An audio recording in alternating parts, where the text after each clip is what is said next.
welcome to the In the Beginning Incubator webinar. We're thrilled to have you join us for this special event where we celebrate the journeys of ambitious entrepreneurs who have turned their visions into reality. Join us every Tuesday as we spotlight incredible clients who have navigated the entrepreneurial landscape and emerged victorious. Each session is more than just a conversation. It's an opportunity to learn firsthand from business owners who have faced challenges, embraced innovation, and achieved remarkable success.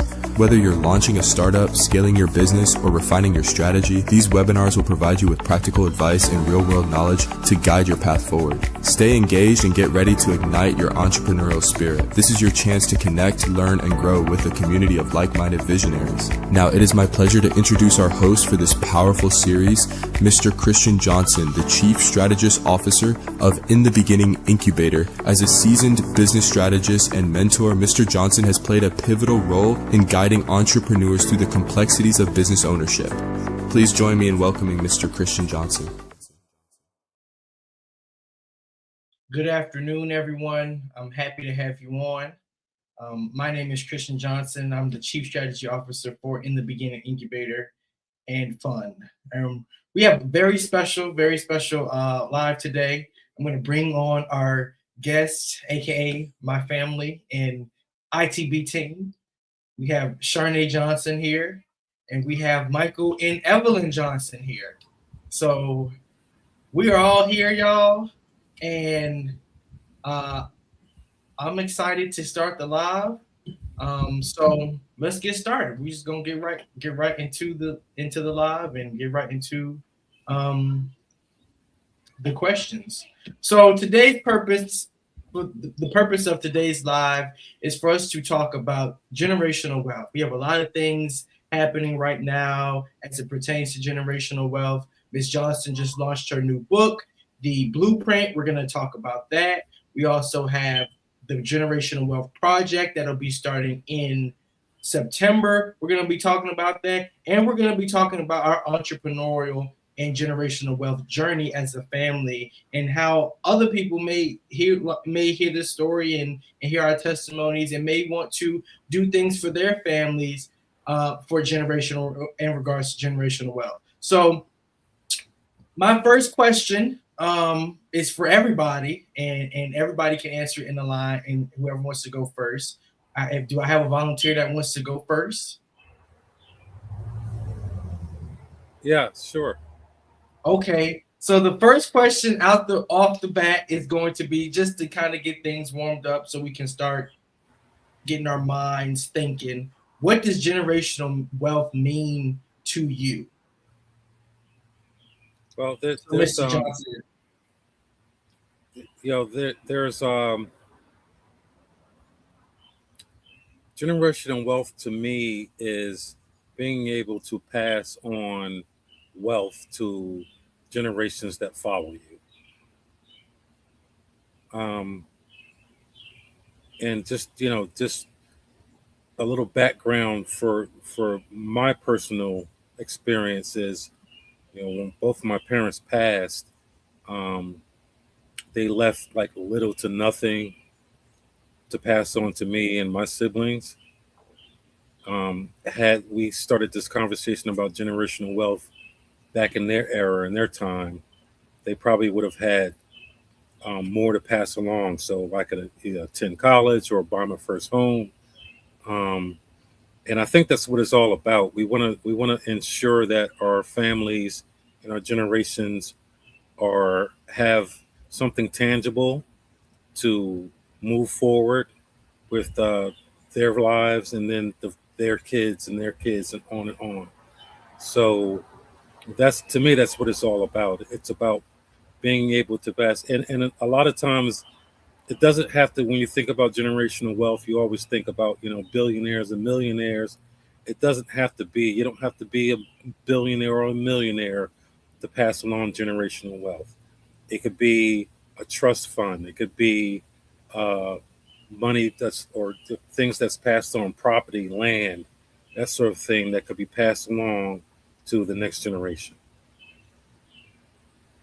And for me, I think it's the work that you put in during your lifetime and leaving that footprint and leaving something for the next generation, and really making sure that the thought process of your life travels on through time and goes on to the next generation and generations. Because from my perspective, it's definitely about traditions and things of that nature as well. Not so much just as wealth, but the process of what it makes us a family is something that is important to me. So I appreciate the wealth component of it, and passing on what's necessary for the next generation.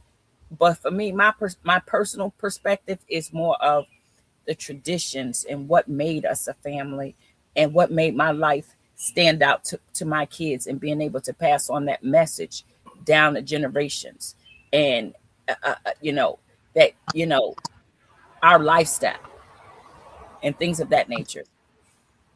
Yeah, I think wealth can be tagged as wealth of knowledge as well.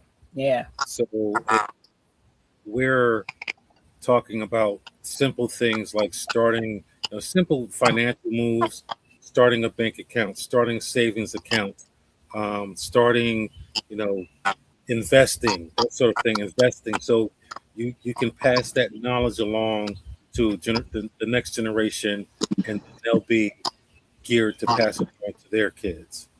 Yeah. I just want to let y'all know there is a little echo. So just be aware of there is echo coming from y'all. Okay. All right, Charnay.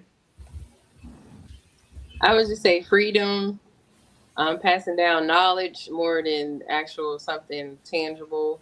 Um, just knowledge and freedom to be able to move how I need to move when I want to move and not have to answer to anybody. That's why entrepreneurship is a part of wealth, even if it doesn't come from you per se, somebody in your family, your family union. And a family does not always mean blood either.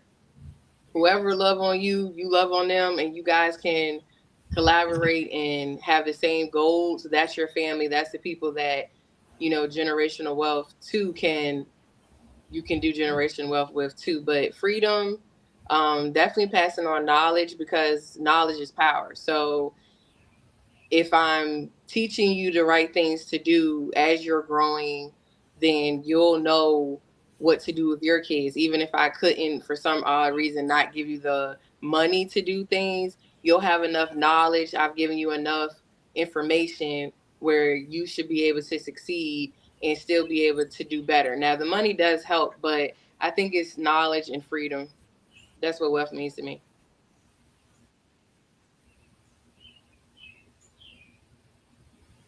Well, I guess I'm the last one to answer. To me, generational wealth, it means a lot of things.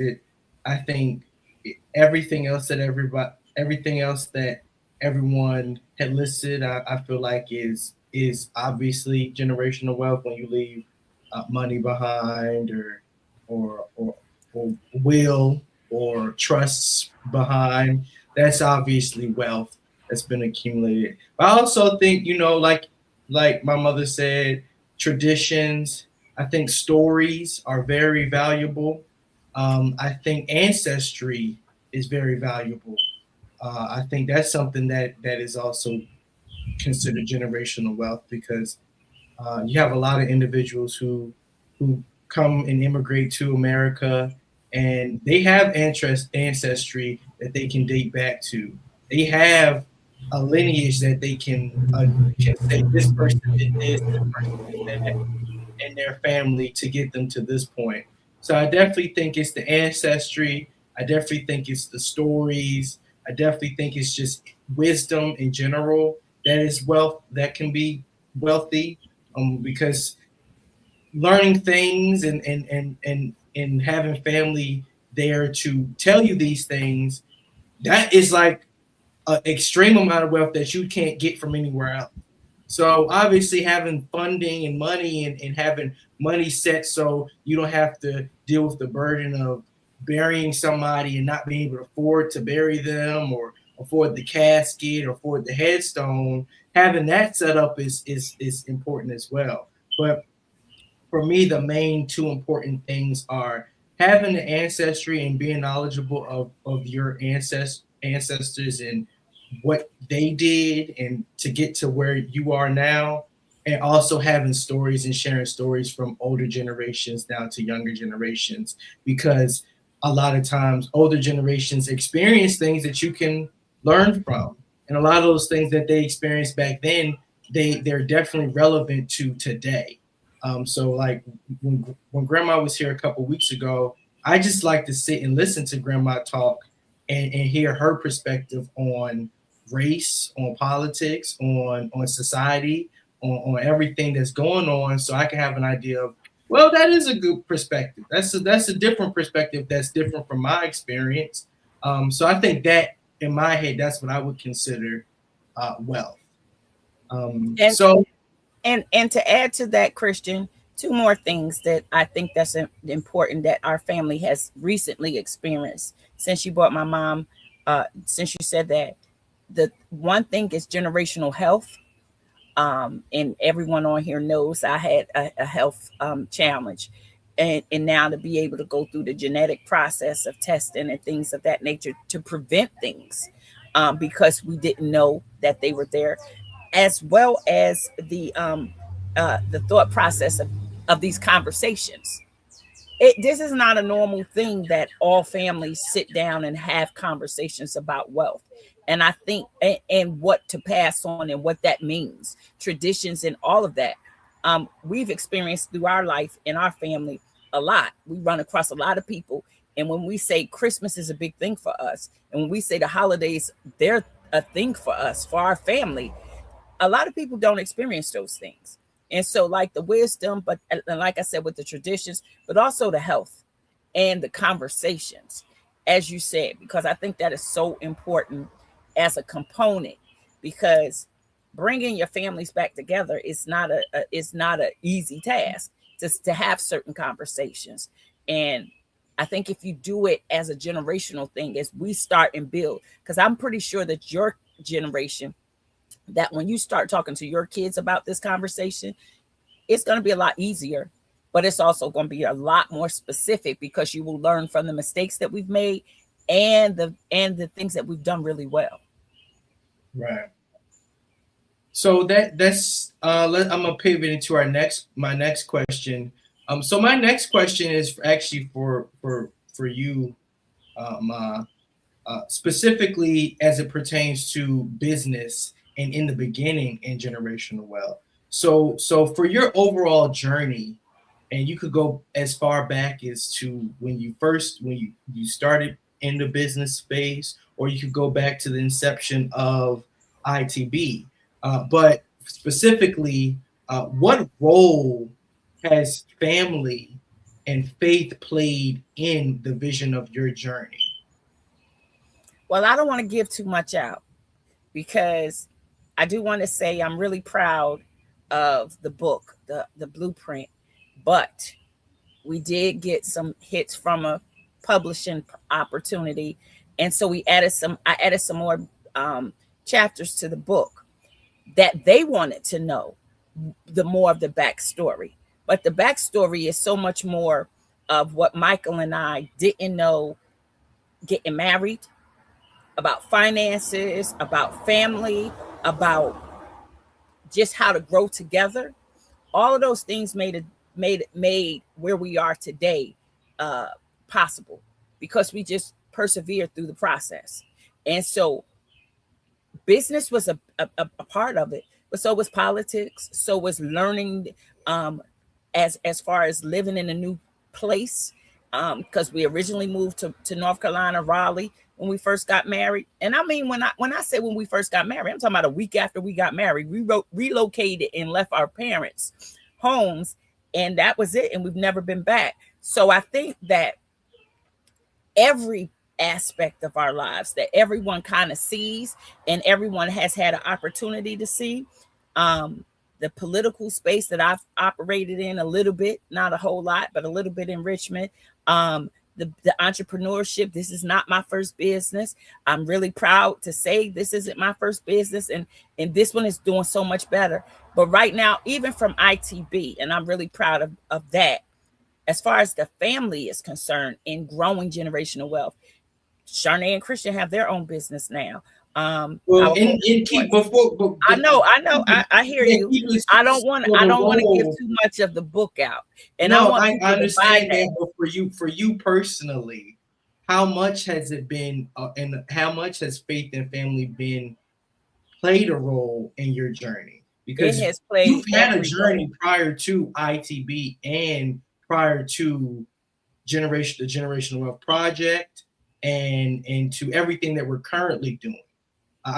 You're going to have a lot to add to the book, but for you personally, so that the people watching can get an idea of more of you, what role did faith and family play in your overall journey? Because as long as I've known you, you've been the person to always be the bigger picture person, and the person who has wants to have us on have more for us. So how much has that played? How about let Michael tackle some of that from my perspective, because before ITB, before you guys came on board to help move ITB forward, there were other endeavors, other operations that we were trying to get off the ground and move forward. And even with Virginia Parents Against Lead, Sharnay was too young to have a real impact as far as family, but we did have family members. We had uncles and cousins that were helping, doing lead assessments and that sort of thing. So we've always had family, but before even that, the family was just me and your mother. Her first endeavor and one of her first businesses, she was doing like a wedding planner, and it was just me and her. We were blowing up balloons, we were going to wedding venues, we were organizing, we were doing that thing, and we really didn't have a whole lot of help from family. If that's where to talk about family, it was just us. When the ministry started, then that was more family driven. We had more people that were supporting us from the family. We had aunts and cousins, and everybody kind of pitched in to try to make that movement successful. So the family, trying to run a business by yourself, even if you have investors or you have partners, your partners sort of become your family as well. But you can't do it in a vacuum. You need help. And if your family is there to support you, then it's more likely that you'll have success. And then even if you fail, you pick up, you start again, and you keep pressing forward. We were listening to a conversation with Damon. I can't think of Damon's last name, but he was the co-founder of FUBU. Yeah. Mm-hmm. And from he started selling hats out of his trunk. He started real small, but he was able to, and at times it was still living with his mother, but he still had the FUBU line. It was things that the doors were closing, and he still managed to keep it going and started to turn that into other investments. So yeah, and I started when we got married. I left the Presbytery church in New Jersey, and I didn't ever find another church home until probably the last 10 years. And the last 10 years, I became an member of the Potter's House in TD Jakes, which I exposed you guys to, but you all chose, you all have your church here, but that is really where my heart is. And the thing about that, I didn't rediscover that level of faith and the requirement that it took to be in this space and to bring God into this process with us until this business. And as you all know, I came during COVID to Sharnay and Christian and asked them, and Michael, can we start this business? And can you all help me? Because I'm going to need a lot of help. And that's how and I believe if it didn't happen this way, we wouldn't be having the successes, the challenges, or anything that we're having today versus any other endeavors that I did. Would you say that? Yeah, I agree. Yeah. So I think that that's true. Thank you all. Thank you. Because I really feel like this piece here is important because not everybody has family there to support. And a lot of people don't even have faith. A lot of people don't even know how that even looks. So I really want to be as specific as possible when we are addressing these topics because it's a very deep topic. So, all right. So my next question is going to be for Sharnay, for Sharnay and her company. Now, Ms. Johnson obviously alluded to me and Sharnay both have our own companies that we started, Power Forward Sports. And so Sharnay, for you, tell us about the dynamics of working for ITB and now being your own CEO. And I'm the co-founder as well. I'm a CEO too, so I can answer as well. But tell us about the dynamics of you coming from being the COO of ITB to now being the CEO of Power Forward. So tell me how that has changed you, changed your mindset, how it changes how you might approach certain things. So tell me about that. Well, I always say that I have a lot to lose, so you definitely do have to have a different mindset now. Working in the beginning, I just wanted to make sure that we were successful, however that looked. And I didn't want to disappoint our family or Ms. Johnson. So now, being a CEO and running everything, when Ms. Johnson used to say, I feel like I'm in a dark room and I'm in a dark room trying to feel my way through, that's how I feel now. It's definitely, you have a cushion being a COO, even though like when you guys are out of town or Ms. Johnson is not feeling good, I'm pretty much running a lot of the stuff, making sure things are still going. Even if Ms. Johnson's not feeling well, ITB is not necessarily closed. We're still here running things. And now with my own business, just it's been a hard transition. It's not been easy at all. And it's still, because I still work for ITB and I'm still doing Power Forward, it's overwhelming. So it's been a good transition because you guys are all still supporting Power Forward as well. So I do have support. And I have other people that help with Power Forward as well. So it's not that I'm by myself, but I am the CEO. And even though you're the CEO as well, we have two different total roles. And I feel like it's a lot. It is very overwhelming to have both roles at the same time. But I'm not going to ever not work for ITB. So this is our family. Everything, when people come to Power Forward, clients, athletes, they need to get their business started. We're going straight to ICB. We're intermingling all the businesses, not payments, not doing that, but we're intermingling the resources with our family. And with ICB, we're a business incubator. So anything business wise, who else will we go to? So I know how to do a lot of business things from being with ITB. So I think I've been prepared a lot of aspects to be a CEO for my company, but it still is very overwhelming and scary at times. And I don't half the time feel like I'm doing right at all. But we're here and I'm excited. And like I said, support is what really is helping. So it is a big transition and it's not undoable. It's doable, but it is a lot because I still feel like the weight of ITB is on my shoulder. And then we're just doing so much with ITB. Even if I wanted to step away and only focus on Power Forward, it's no way possible because we're doing so much stuff and so much good stuff for the community.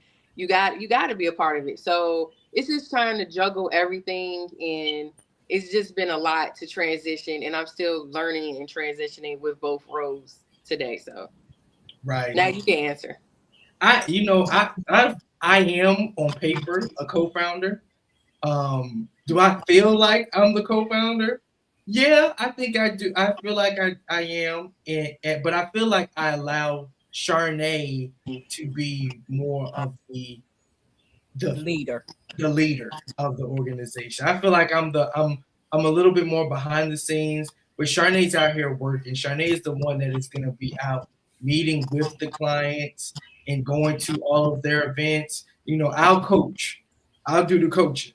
I'll come. I'll try to make connections and do that, and I'll try to do my part. Like, for example, doing the social media, which I do that at ITB anyways. So for me, it is. I agree with Charnay because it is a lot. Because I'm not gonna sit here and pretend like Power Forward don't have a lot of stuff going on as well. It has a lot of things going on, and in some cases, it's physically more than ITB because Power Forward has things going on throughout the week and over the weekend. So during the week, our schedules are pretty much set for ITB, pretty much 10 to 5 when we close, and we'll have things after hours too, like this live. But for the weekends for Power Forward, we'll have games, we'll have training sessions, we'll have all types of things that we need to get to. And we have to do those things during the week as well. And coach. And do homework. So yeah, and do homework because Charnay is studying for her master's in sports management. So it's not like it's like for me, it's not I don't feel I feel it as heavy, but you know, it's still manageable. It's still just like to me it's just like work. It's just work. And anytime I get the opportunity, I'm definitely gonna take a nap. I'm gonna relax. I'm gonna chill because I know I might not have time to do anything because I'm gonna be out all day. I gotta do this all weekend. Or I gotta go here. We gotta travel there. So helping with camps and stuff. So it is I completely agree with Charnay in that space. And it is, but it's good. It's all good. It's nothing that I would say is negative. And I would encourage more people to, you know, this is not for the faint of heart. And a lot of people I would think look at us and say, oh, he's just got everything set. Like y'all just had everything set. And I'm gonna get into that in my next question. So for my next question is for everybody, and we can go down the line. For generational wealth, what wealth kind of lessons or physical wealth have you received from generations before you? So any examples of any type of all the things that we listed in the beginning of examples of wealth, whether it be ancestry, your land or something like that. What are examples of wealth that you have received and lessons that you have received that you currently do or use to this day? Well, that's a good question. What y'all think? So think about it. Think about it before you answer, because I know it's a lot you could say. Well, just off the bat, when Ms. Johnson and Daddy started Virginia Parents Against Lead, it was because I was sick. So we had to sue, and I actually was able to, I guess, have a trust fund. So I did. They were alive. I'm alive. I did have a trust fund. And it ended when I turned 30. And my parents did right. They didn't spend it.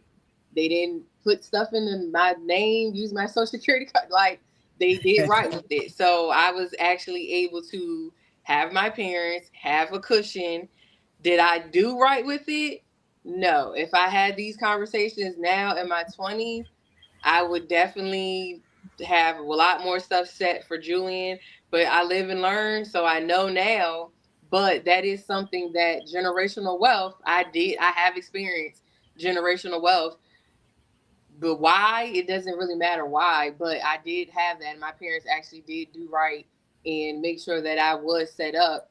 And I think we were all learning. It wasn't anybody's fault. They didn't let me get it until I was over, I think I couldn't get it till 20 or something. So I was well old enough to make my own decisions, and they allowed me to make my own decisions. And we weren't And having these spend your money, conversations at your that own time. money, Huh? and use your own money. Right. So we didn't have, I just remember when I got the money, where space they were in. We still was all just trying to make it, and just, so I don't, it's not anybody, it's not a negative, but that is your question. That was my generational wealth while I'm living. No one had to pass away for me to get it. That was my generation. I'm talking about money, a pretty good little penny that I was able to get because of the lead poisoning. And she started Virginia's Parents Against Lead.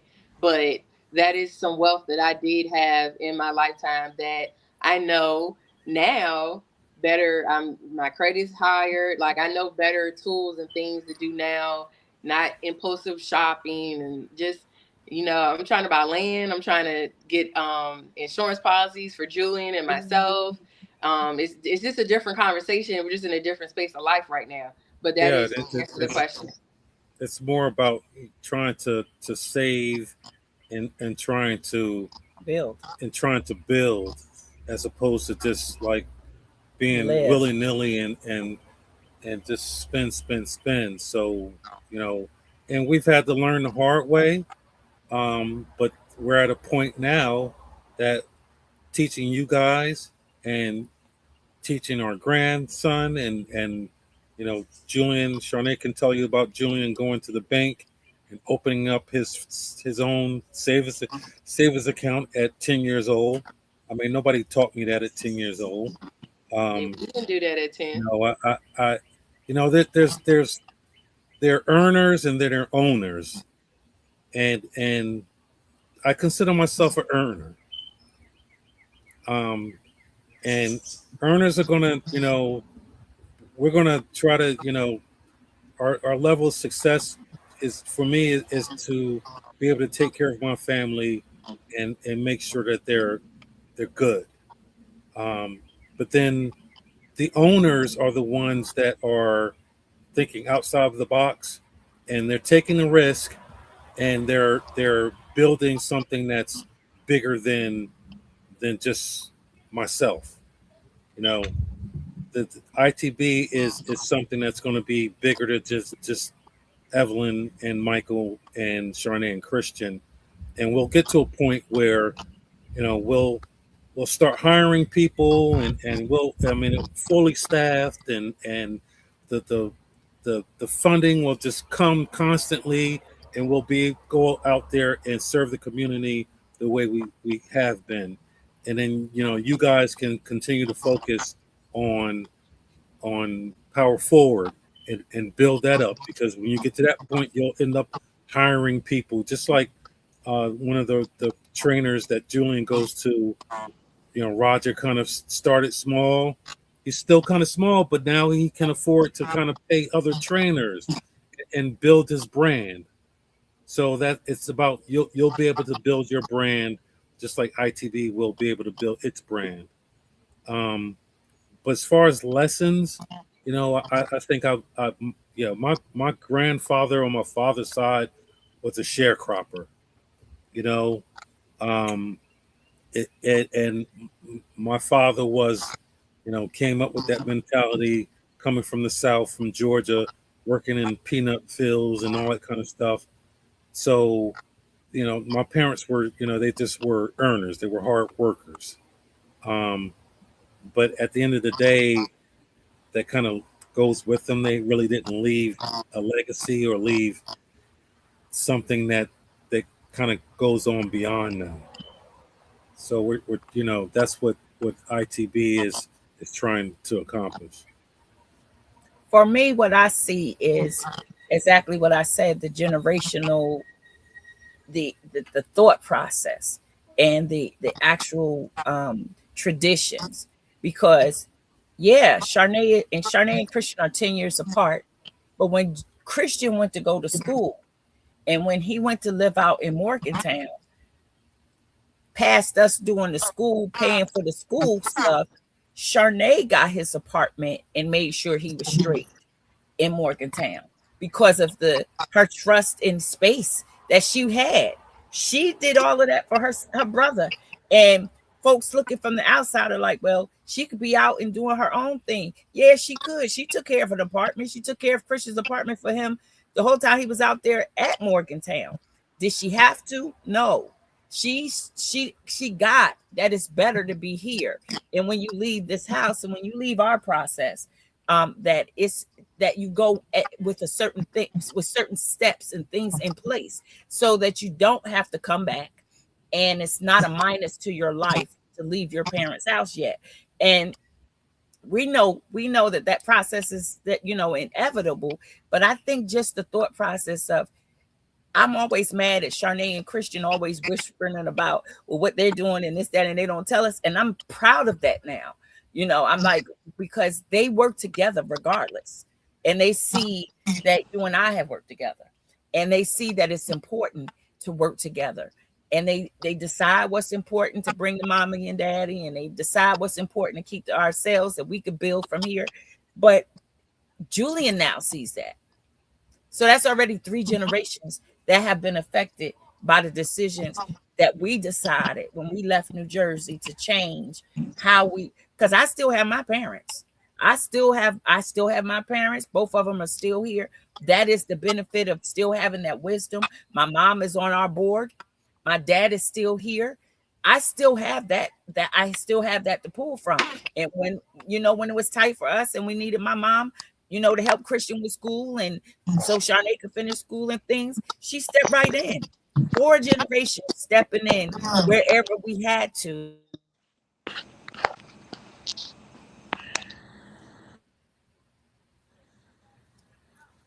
You're muted, Christian. Sorry, it was some sound feedback, but you can continue. You were muted. You were talking, but I can hear you. I'm stopping. Oh, okay. Well, it is still an echo from y'all's end. I don't know if y'all's computer is set up, how it's set up. I don't know if it's me or what, but I'm getting feedback. It's probably me now. Yeah, but I don't hear anything. You don't hear anything? It's probably just me then. Yeah. So I think I'm looking at the time. We already 37, about to be 40 minutes in. So this is good because I'm learning a lot. I'm even sitting here learning a lot about my own family because I definitely did not know my grandfather on my father's side was a sharecropper, and that makes a lot of sense because I mean it's when you start putting stuff together like that. Okay. I can see, I can understand that. So, that's why this conversation is very important. That's why it's important for you all watching to have these conversations with your own families and your own kids and your grandkids so that you all can all do the same thing and learn things and also plan for the future. So everybody watching, I would like for y'all to please like this video right now and share it on your pages, share it so that other people can get this message. And please comment and ask any questions if you have any questions. I know everybody on here has relatives and has family and has stories as well. So it's very important that you all not only hear our testimonies, but also share within your own household, because this is a movement, not something that we're only doing alone. This is a lot. And share your testimonies, because you see, like, so the compound. Well, what's your next question? Because I want to talk about this compound. Right. Well, I don't even think we got time for that. I don't even think we got time for the compound. But I didn't answer, and I guess the one lesson that I would say I've learned of, I've learned a lot. But specifically, one thing that I would consider as generational wealth is from my father is me being able to go to a credit union, open my own account with the credit union, a savings account and a checkings account, and invest in the stock market. And I was never, if it was your money market account and a money market account. So and then to get my parents to go back and do the same thing. Had my father not banked with this bank and knew the process and knew he's sending me to a good bank that's going to take care of me and walk me through because this is the bank that he banks at, I wouldn't have that. I wouldn't have that wealth. I wouldn't have that knowledge. I wouldn't have the statements that I get every month saying, oh, I made this much. I made this much in this quarter. So it's just like, and that money's just there. And if I ever need to dip into it, I can as an option. But that's just one thing that I can think of off the top of my head that is financially wealth, and also a lesson of, you know, learning the bank process, knowing what questions to ask when you go to bankers, and knowing if the bank is actually a good fit for you. You know, because a lot of people go to different banks and they just go to these banks thinking, oh, this is the bank. It's just a regular bank. No, certain banks have depth. Like your bankers should be like good. You should have a relationship with the bank that you deal with, because the people that you deal with are the people that you go and see at these banks when you go to take money out or you go to deposit money at. They know you. They see your face. They talk to you. They see what's coming in out of your account, so they can say, okay, maybe you have this option. You got a line of credit that we can give you. You've been such a good banking with us for such a long time. We have a line of credit that we can offer you. But that's only possible through relationships with your bank and the bankers. So I think that is a lesson that I would say I've learned from my father, because my father, he had to go with me to the bank multiple times. Credit union. Make sure you say that it's a credit union, not a bank. And it's not just, it's a credit union. It's a credit union, right? The one lady we met with, she's been there probably as long as I can remember. Right. So at least 20 years. Right. So and that's the kind of relationship you want to build with you know, the people that are handling your money. Right. And I'm going in the situation in for the specific situation that we were in. I don't think we would have been able to resolve, not even resolve, it wasn't anything to be resolved, but I don't think we would have been able to handle it that way if that relationship wasn't already established prior. So that's like I said, that's a perfect example of, you know, wealth being passed down. Because now I can go to this bank and I have no problems with this bank. You know, I'm good with this bank. I can go anytime I need something. I need something notarized. I can say, hey. Now I do go to the one over on a different branch, but you know, it's still the same. It's still the same regardless. But yeah, that's my. And also the fact that it's one of many banks that we bank with. We all have, you know, with ITB, we have 2-3 different accounts. Right. Personally, we have a couple of different accounts as well. And learning that process, that it takes all these relationships you should be building everywhere. Not just the relationships within your house, but relationships in your community, so that as you grow and develop and affect your community, you're there to do that. We had a question, and I think we already answered it. What's our definition of wealth? Christian? I'm sorry. What? I'm sorry. No, There's questions coming up. Oh, there are questions. Y'all can see the questions. Learning. Yeah. Oh, what's the definition? Oh, at the beginning we did answer that. We did go over what wealth is to us, and wealth to us is I think it was a lot of things. I think we heard it was a combination of things. It is obviously finances, being land, property, things of that nature, but also stories and recipes. We like Shannon Sharp said, we losing the recipes. Like seriously, that's wealth and knowledge. And Shanae said knowledge and freedom. and financial freedom. So I think that's what, and that's what, when we at the beginning when we were talking, that's what wealth, well, how we define wealth. Wealth is not just financials. It encompasses a lot of things. It's stories. It's your lineage and your ancestry. Again, And health. Health, and yes, and health. I keep going back to the recipes because that is a thing. Having somebody that can cook for you, like That's the thing. That's the thing. Like that cheesecake recipe is going to survive. It's going to be like 4 or 5 generations. Yeah. Right. Like that's generational wealth. Because Christian's girlfriend this year was in our kitchen with me and my mom, getting that recipe down to a science. Because Christian was like, if I'm thinking about you, I need to make sure that my mom trusts you with me too. So he was like, she needs to learn how to get these things together. So I said, okay. So that is what I like to eat. So yeah, I can't be starving and not have the recipe. That's that could be wealth. That's not, like you said, it's not all about the paper. It's about everything, and I think knowledge is most important.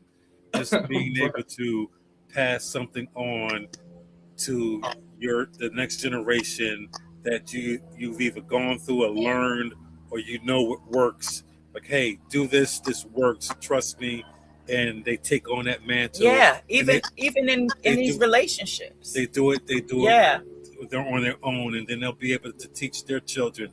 Okay, this is proven. It's worked for my parents. It's worked for my parents before me, and you just kind of pass that along, and that I think that's all part of wealth as well. And that's how we function in the beginning. Yeah, we are very transparent with our clients, with software, with resources. Oh well, we had this situation, or they dealt with us this way, so we don't go to them. We are very transparent in letting people know. We, like with the Kiva loan, I just want to shout out Renee, because she's able to get her funding now. Since I've been on this chat, she's been texting me and she's ready for funding. So we did the Kiva loan first before we started allowing and letting our clients know, like, hey, get a Kiva loan. We did it first. We went through everything like everybody else, so we can know and give people an estimate of, okay, like it's going to take a month to get all your paperwork done and get everything and have your meetings with NBL, everything with that case, and then you'll be able to get funded. Our board helps fund. We all support our entrepreneurs during the Kiva loan, but the point is, I'm saying we are transparent with our clients. We let them know we went here, it worked. We went here, it didn't work. Try it if you want to, but we did warn you. We did tell you, because you are your own boss. You work your business how you work it, but this is how we function with this situation, and save the headache type of thing. So that's literally what we do in our family. That's the generational wealth that you pass on. What worked, what didn't work. If a shoe fit, wear it. Like, some things it's just gonna be what it is. Just like the recipes. It is what it is. Like, you cannot change things, and that's the history. That's the wisdom. That's the heart of the family. It's just like that story that, and I don't know. It's not really an analogy, but it was a story that I told you all about the wisdom tooth, of why it's even called the wisdom tooth. The wisdom tooth is called the wisdom tooth because it grows as as you get older. So a long time ago, I think it was in Japan, older generations started to realize, I have this tooth coming in that nobody told me about. I didn't know this tooth existed, that this wisdom tooth existed. So I'm going to tell my kids, okay, you have a tooth that's coming in that you need to get removed. And you could only find out that you need to get this tooth removed if somebody in an older generation told you to get that tooth removed. So that's why the wisdom tooth is called the wisdom tooth. So think of everything that we're saying as wisdom is wealth. Stories, wealth. Everything is wealth. Knowledge is wealth. It's not just a will. It's not just a trust. It's not just having, money, insurance policy. All that is obviously physical, monetary wisdom, but wisdom is much more than that. But what were you gonna say, Daddy? Oh, Shani was talking about the Kiva loans and how some of our clients are receiving these loans, and I mean, I think it's just been a blessing for some of our clients because they're able to get this funding and not have to go the traditional route and sit in front of the loan officer, and the loan officer wants to see, this, that, He and the wants other. to see he wants to see That's tax the thing return. that's the thing that discourages Yeah. a lot of Black people who people of color that want to get into their own business. You'll have some communities that kind of all pitch in to get that thing going, and I don't know if our community is that in tune, but like some Hispanic communities, some Indian communities, everybody in the family pitches in to start that first business. You know, you wonder why there's so many bodegas and all that kind of stuff, because everybody as a family is at a community is pitching in, and these guys don't go through traditional bank loans. For us, we have things that we can introduce like Kiva to sort of circumvent having to go that traditional route. And I was thinking about, I've had a business myself at one point. I don't know if you guys know about that. I know about it. But we had a business called All About, what was the business called? It was What business is this? He said he had a business there. Yeah, I had a business. I took a What stab at business is this? entrepreneurship Yeah, as before, and with his best friend from yeah, Jersey. and we started The my painting best man in my wedding, Oh, and we started a painting company. Yeah. And I remember us going through the process of starting that painting company, and it was a grant.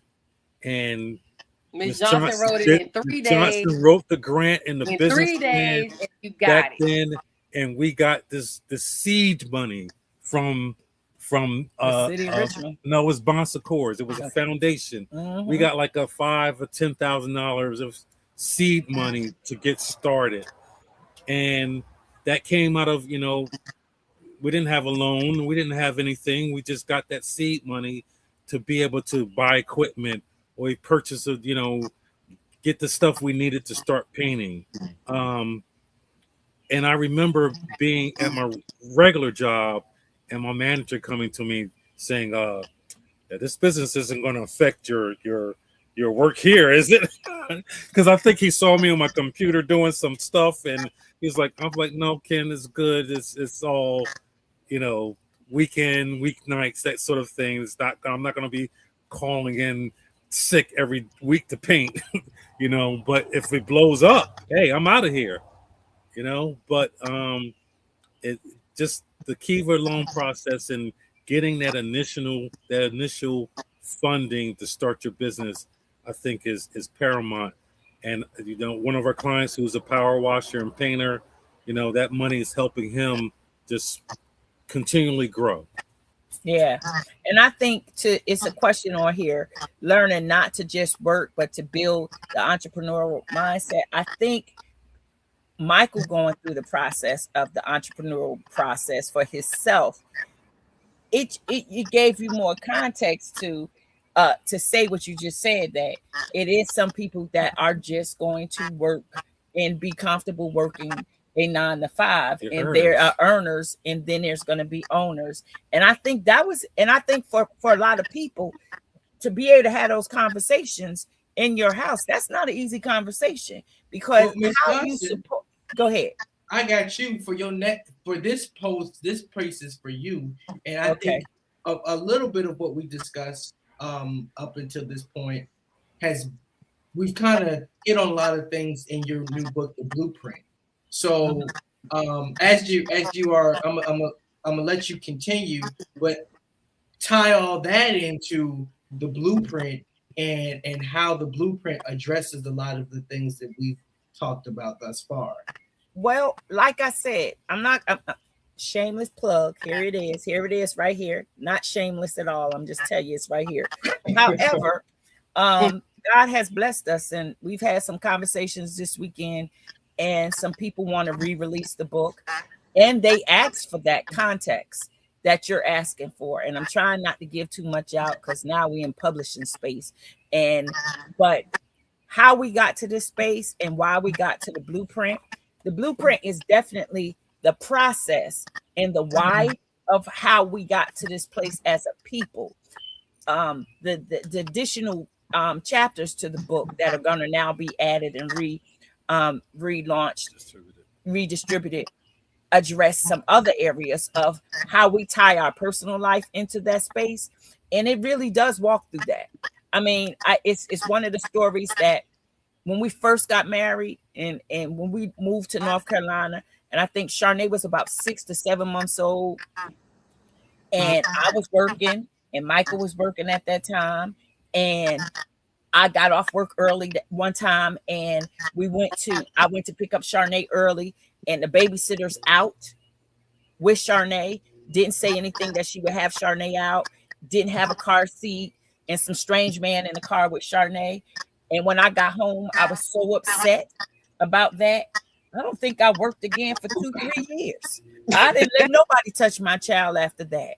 But I thought you were supposed to go to work. I thought that was part of the marriage process. Go to work and be a mother and go to work too and come home and do your house and all that. And it was just these illusions and thought things that we had in our minds early about what our lives looked like. And it shaped so many things that where we are today. I don't care what goes on. Julian, my grandkids, as long as I'm alive and as long as I'm kicking, nobody is going to take care of my grandkids, nor my kids better than us. And that's just something we adopted. And so many things that we learned through trial and error through our life as a married couple shaped the blueprint, how we got here. Would you say? And indirectly, I didn't know until the editor and the publisher came to me and said, "But I want to know about you. I want to know about you. I want to know about your husband. I want to know about those kids." That was a whole separate book, actually. Yeah, it is a separate book, and I already wrote those chapters now. And again, it's going to be relaunched and distributed, and now in more areas. Not just on Amazon, it's going to go Barnes Noble everywhere. So I'm really proud about that. And that's something new that happened this week. But the reality of the conversation is we have a lifetime of stories and things that have happened that got us to where we are today with this blueprint. And what I did, because this is just the person I am, and I've decided that I'm happy with her, where she is and where she's, I always thought, a lot of people in my family and my friends, they worked for years and had regular 9-to-5s and, could do their own thing. And I was here taking care of our kids for a lot of those years. And I was a stay-at-home mom, and folks looked at that as something that was maybe, I don't know what they thought. But for me, it was because of the trauma of what happened with my child. And I was just never going to allow anybody to have that much access to my children anymore. And that was something that I don't even know if we decided together, but it was just something that he never pressed me to go back to work. He didn't tell me you better go back to work or anything. He was like, "Oh no. Okay, you fine. Stay home." Yeah. So it was, I don't know. I can tell, but when the jobs that she did work, were all sort of at some point sales driven. So I knew that she had the gift of gab. I knew that she's a talker. So she was selling cars, she was selling termite inspections. But I remember one time she was working for Terminex or Orkin. And she was, and I told him she was certified as a pest applicator, and she had these certifications going through the state, and got these certifications to apply pesticides and all that kind of stuff. And she told me, she said, this the first day I see a snake, I'm out of here. Yep. And she went to a Warden's house. she went to a women's prison, Yeah. and the warden stayed on the property, had a house on the property of the women's prison out in Powhatan, Virginia. Yeah. And she crawled under that house with her flashlight and her little orchid hat. and that she crawled in the crawl space, and that snake stood up and looked her straight in the face. And she backed up out of there, and she was like, I gotta go. And she came home and was like, that's it. And I'm like, how can you tell your wife, oh, well, you need to go back there. You need to go forget that snake. I mean, you can't, as a man, understanding that she was willing to go crawl into houses to do termite inspections and do all these things under a house. The rats ran up. Yeah, the rats ran above me. I'm like, said if everything. you never want to go to work again, I got you. Right. After experiencing something like that, selling cars, and she would sell cars, and the commission would, she'd get the client one day, and then she'd be off, and then she'd come back to work, and then somebody then stole a client and split the commission with her. Just little things like that. It just wasn't fair. And for us, to her point, taking care of you guys became paramount. Yeah. There was cases where we had to take Christian to daycare, and Christian just cried like a, just because those ladies I would pick Christian up from can't make me change my mind from this daycare, and he would just, his face would just be swollen from crying. He done cried the whole hour that he been there, because he didn't stay that long. I drop you off at work. I drop you off at like 8:30 in the morning. By the time I got to my desk, the phone was ringing. Oh, you got to come get Christian. He's inconsolable. And I'll be like, okay, I'll come back and go get him. So we have a lot of those stories. And the reason why we have a lot of those stories. We do got a lot of stories, but we don't got a lot of time. Okay. Yeah, but I just want to say this. I'm just glad that when Daddy was an entrepreneur, that he said the paint company and not when he was a manager for our music group. Okay. I don't think we ever need to talk about. We don't need to talk about that story. The 401 boys, the 804 boys. Yeah, I remember that. He managed. So we have the Johnson have been all different types of managers. Let me tell you something. Even with those small endeavors, the small, the thing we talked about with wealth, freedom, is nothing more liberating in having the freedom to sort of run your own shop, to run your own thing.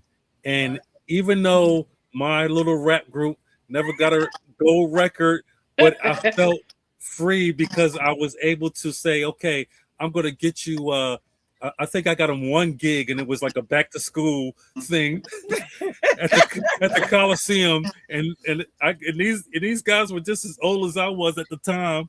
And they're up there just rapping their little hearts out.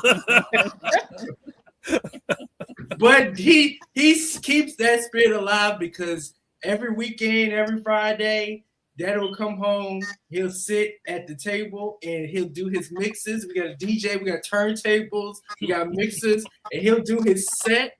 And he got a real good set. So if y'all ever want to listen to DJ Mike, DJ Mike is DJ Mike on the mix for a house mix or something like that. He got you. He was in the right lane with the music. Right. He was the first manager. He was the first manager because Ms. Johnson, another one of her business was sports management herself. So we've all managed, and they've managed our family. Right. They managed our household. So he loved music. So I get how that happened. But when he said his business, I was shocked that he said the paint company. But all right, it's 8:04, and I'm a right. So we're gonna go close out quick with some a couple of things. We'll continue next week. I wanted to just let everybody know. Please scan the QR code in the. I don't know if it's in my left. It's at the top. It's in my left hand corner, so it's is it right? It's right here. It's right here, somewhere right here. I can't. It's the other way, the other direction. Right there, right there. So scan that QR code. It will take you to our website. Once you get to our website, please click this tab right here. I'm going to show you all right now. I'm going to share my screen. Please click on this tab right here and join the movement. Click on this tab. You can order the copy of your own copy of the blueprint. It's just $25. You can order it and order it right here. Click order now. You get the book. Your first step is just to order the book. That's the first step. Order the book, and the second step is to read the book. Read the book. The second step should say read the book, but the first step obviously is to get the book. And then once you read the book, another thing I don't even think Ms. Johnson said, we found out today that the nonprofit is set. We have our nonprofit for the Generational Wealth Program is set, and we're going to be rolling out. Foundation is established. Yeah. Yes, it is established with this president, Lord Jesus. It was a process with that, but we found out about it not because they sent us the information that it was set up. They sent us something to pay taxes. They want us to pay. Welcome to happy 250 years of America. Happy 250 years of America. You can't tell me that. They want their $250. They want their $250 for the 250 years of America. But listen, we ain't even there yet. So please go to the website, scan that QR code, order the book now. Please order the book if you haven't already. Order the book, read the book, and then join. And that is you joining the movement. That is you joining the movement. We have a generation. With the project. movement, I just want to let people know in New Jersey, I think, and everybody knows I had a health scare, and but our library in New Jersey has invited us to come and do a book signing in the fall. So we'll get the dates out and everything for you guys. And that at that time, we will also have the redistribution of the book and the relaunch with the additional chapters that are going to be added to that space. And that's thank you to my TGL family. Shout out to my prayer group, because you asked about your how your faith tied into this process. And this morning we were on interceding and praying this morning at 5:00 in the morning. That is, all of these processes are new for me, because I do pray, but I wasn't into that space as deeply as I am. But if you all desire to have ITB, us come to your location, present the book, present the information, please don't hesitate to call. The information is going on down there, 804-468-8141, or contact us at info@inthebeginningco.com. We are happy to come and introduce. And although right now, today, I'm sitting here on it, talking about it, and our team is here. We have a whole other team that's just dedicated to that, and other businesses, for-profit businesses in Richmond, that are dedicated to this process as well. That brings so many pieces for the Generational Wealth Project. We only Generational Wealth Project piece. The Generational Wealth Project is a 20-week program similar to the Entrepreneur Academy, but it starts in September. You don't have to be an entrepreneur to be a part of it. So we're going to go over everything from credit and credit building, real estate and how to own property. Business, entrepreneurship, everything, insurance policies, everything from A to Z as it pertains to generational wealth. And the conversation with your family, how you introduce this to your family. And it is for everybody from ages 10 on up. So starting at Julian's age, my nephew, on up to be a part of this process. So that is that. we have one more little segment because I think it's fun to do these closeout segments, and this is a fun one. This is a fun one. I got something different for y'all. So this is the Shark Tank family questions. I got for Shark Tank family style closing. So each of you is given $100 to invest in one family member. Okay, $100 to invest in one family member. Okay, you cannot invest in yourself. So we're gonna go down the line. And everybody can say who they're gonna invest, and it doesn't have to be somebody in the house. It could be somebody of anybody, family. But you're given $100, and you have to give $100 to somebody, another family member. But it can't be yourself. You have to say who and why. Okay. Julian. All right. Okay. Charnay said Julian. Why Julian? Because he ready to be the best power forward in the NBA, baby. Power forward, baby. Okay. Or NBA, or baseball, because we getting back in baseball in the fall, baby. So I'm stacking my money on what I created. My baby, Julian. I'm gonna put 100 on him. Me and Julian watched the baseball game yesterday. We just sat there. See what I'm talking about? I'm gonna put 100 on him. We got it. I would say I would agree with Charnay, but I would give it to my husband. I mean, to my son, Christian, because that one tight with a penny. I can tell you what, he is tight with a penny. Yeah, but he will hold on to it. I would probably give it to Julian as well, because when I asked him about, okay, when you went to the bank, you started your account. He knew exactly said, how much is in his account. Yeah. He said, how much did you put in your account? He said, $105, but I kept 20.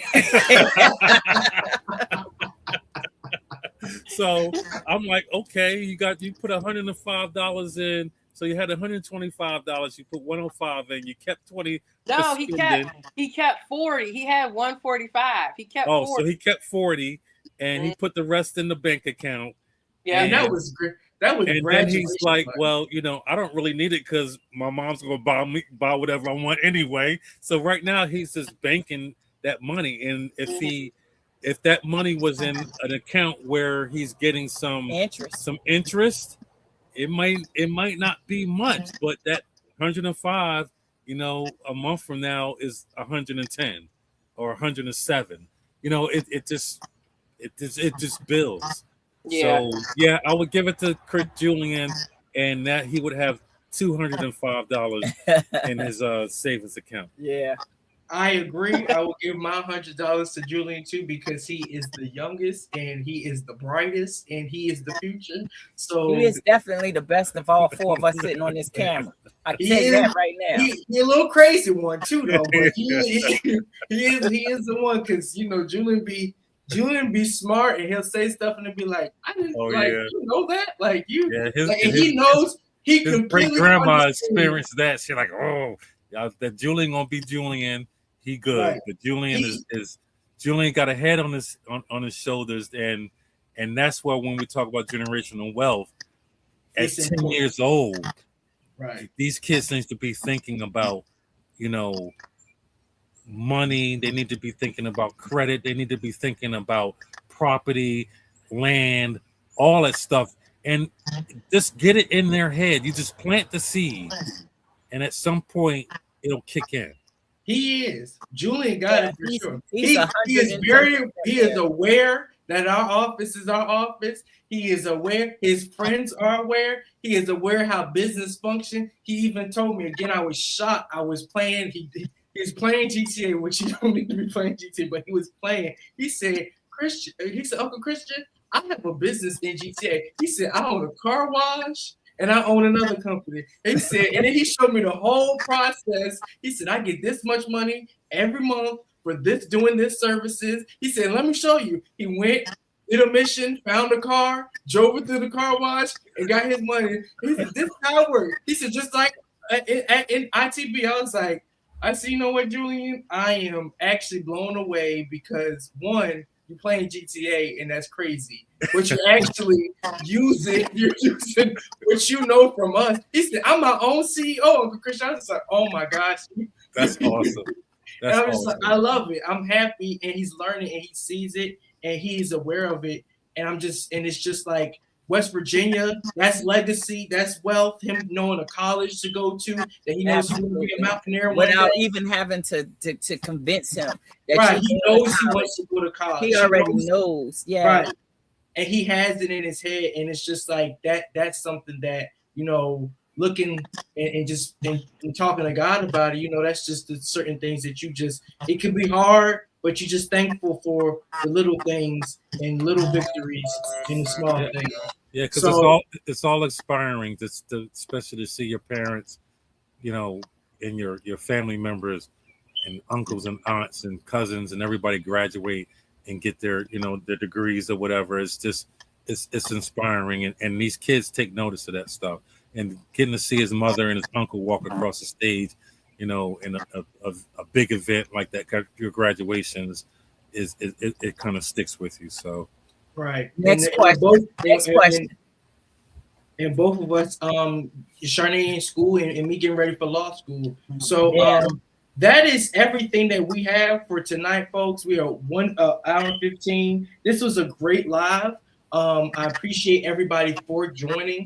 A shout out again, Renee. I'm so happy that that is another fun, another loan that we have gotten for another client that we're just finding out live on here.